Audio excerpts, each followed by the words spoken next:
Assalamualaikum warahmatullahi wabarakatuh. Selamat pagi. Hari ini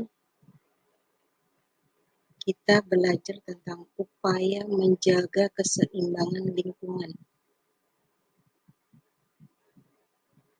Upaya menjaga keseimbangan lingkungan. Ini lanjutan dari materi sebelumnya. Materi tentang lingkungan. Bagaimana upaya menjaga keseimbangan lingkungan? Dan apakah itu upaya menjaga keseimbangan lingkungan? Jadi upaya menjaga keseimbangan lingkungan itu adalah rangkaian upaya. Upaya itu usaha untuk melindungi kemampuan lingkungan hidup terhadap dampak negatif yang muncul akibat suatu kegiatan. Lingkungan itu ada di mana saja. Nah, yang pertama ada lingkungan rumah. Mengurangi penggunaan bahan kimia pencemar lingkungan seperti deterjen. Deterjen ini bahan pencuci baju, pasti semua tahu ya. Apalagi memilah sampah dengan membagi menjadi 3 kategori, yaitu organik, anorganik, dan logam atau kaca. Organik itu apa? Organik itu bahan-bahan yang berasal dari makhluk hidup, dari hewan, tumbuhan, dan manusia. Nah, anorganik ini bahan yang tidak berasal dari makhluk hidup dan biasanya sulit untuk diuraikan. Berbeda dengan organik, ini mudah diuraikan. Nah, yang ketiga itu bahan dari logam atau kaca.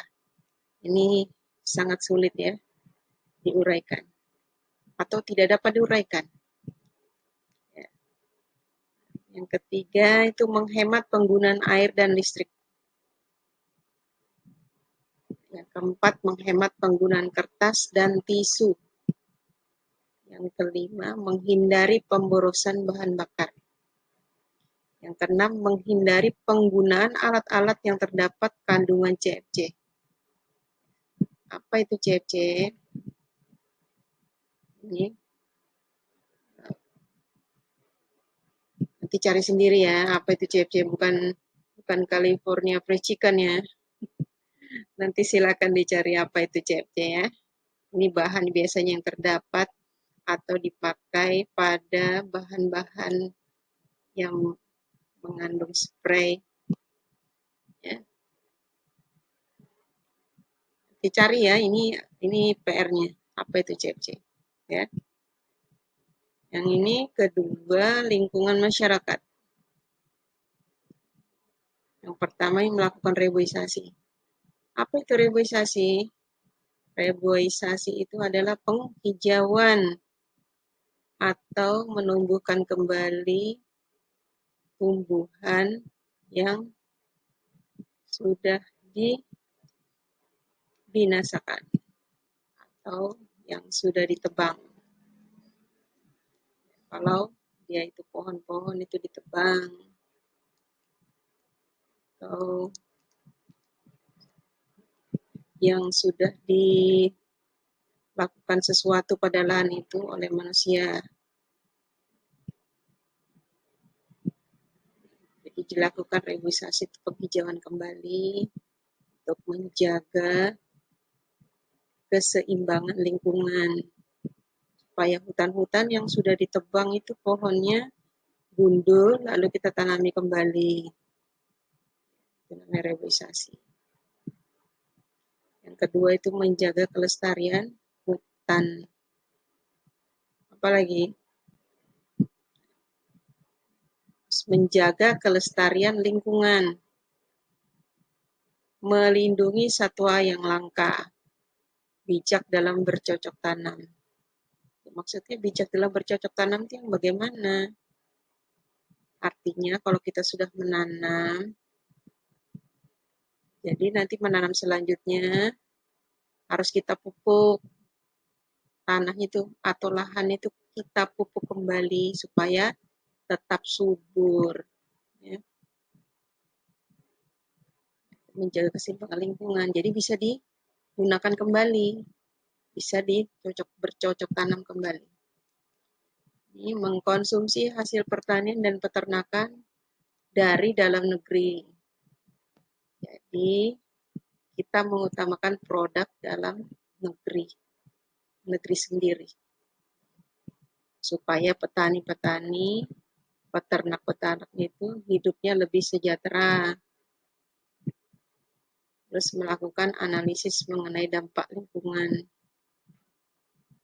Biasanya untuk perusahaan-perusahaan, misalnya perusahaan tambang, dia harus mengadakan analisis dulu mengenai dampak lingkungan yang diakibatkan oleh pekerjaan yang mereka lakukan, apakah merugikan petani atau peternak atau masyarakat sekitar, terutama yang berhubungan dengan limbah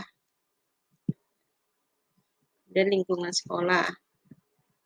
Pada lingkungan sekolah itu misalnya memberlakukan program sekolah hijau, terus mengelola sampah secara baik dan benar.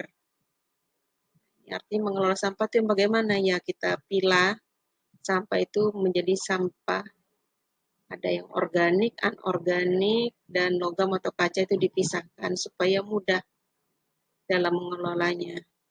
Jadi tidak dicampur ya. Terus membuat apotek hidup di dalam sekolah, berarti menanam tanaman-tanaman yang berguna atau bermanfaat bagi kehidupan manusia. Terus selanjutnya mempelopori terbentuknya kegiatan ekstrakurikuler berwawasan lingkungan seperti komunitas hijau, pecinta alam, dan lain-lainnya. Ada pecinta alam ini bukan hanya ada di lingkungan internal, ada juga internasional ya, sampai internasionalnya. Terus ada mengadakan diskusi dengan tema pelestarian lingkungan hidup sekolah dengan mendatangkan ahli yang kompeten. Ya. Bagaimana melestarikan lingkungan hidup di sekolah? Ya. Dengan cara apa? Salah satunya misalnya menanam atau memanfaatkan lahan-lahan kosong, ditanam dengan tanaman yang bermanfaat. Misalnya obat-obatan, tanaman obat-obatan, itu tadi apotek hidup, seperti kunyit, jahe, kencur, dan lain-lain. Bisa juga tanaman hortikultura seperti cabai, tomat, dan sebagainya. Nah, itu ya sedikit pemaparan tentang upaya atau usaha menjaga keseimbangan lingkungan. Nah, lingkungan itu harus dijaga keseimbangannya. Jadi kalau misalnya seperti juga di hutan ya, misalnya di hutan banyak orang berburu, maka binatang-binatang itu banyak yang mati, jadi langka. Jadi harus kita jaga. Karena segala sesuatu itu, di lingkungan itu ada siklusnya. Mereka saling berhubungan satu sama lain. Nah, itu namanya jaring-jaring kehidupan. Satu dengan lain itu ada rantai makanannya. Jadi kalau misalnya salah satu tidak seimbang, itu jadi timpang. Makanya kita harus menjaga keseimbangan lingkungan antara abiotik dan biotik. Demikian tadi penjelasan singkat dari Ibu tentang upaya menjaga keseimbangan lingkungan. Semoga bisa dipahami dan silakan mengerjakan soal yang Ibu berikan di Google Classroom. Oke, sampai sekian. Mohon maaf jika ada kesalahan. Assalamualaikum warahmatullahi wabarakatuh. Selamat pagi.